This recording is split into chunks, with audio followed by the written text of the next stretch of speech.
First at 10, a group of families is fearful tonight about the foundations of their homes. Mainly a carcinogen sitting in the soil beneath. They live near the Madison-Kipp Corporation off Wabisa Street, potentially impacting homes off Marquette Street in the Atwood neighborhood. Andy Choi has more on tonight's top story. Let's go water the tulips.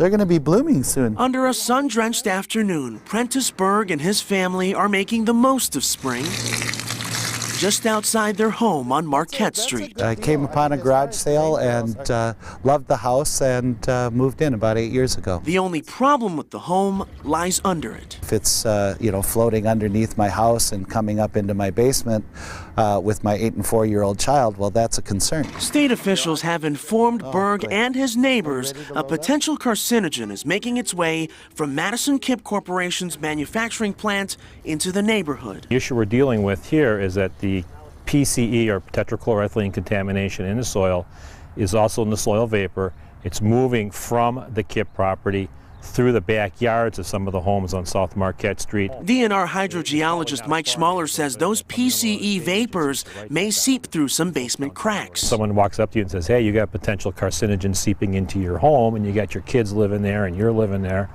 It can rattle you. While our call to Kipp Corporation was not returned, the DNR is providing homes with vapor mitigation systems.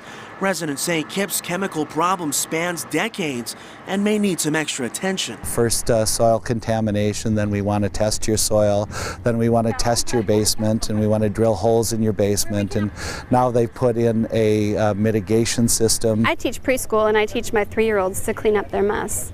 This has been a mess for 20 years, and they're just finally doing something. The chemical in question, PCE, is a cleaning solvent used at Kipp for cleaning metallics at the plant.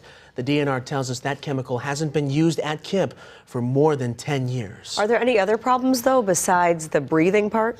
A few, Sarah. Actually, exposure to skin can cause some problems, and the chemical was also used in dry cleaners, so officials are checking areas around dry cleaning businesses as well. All right, Andy Choi reporting tonight for the night team. Andy, thank you very much.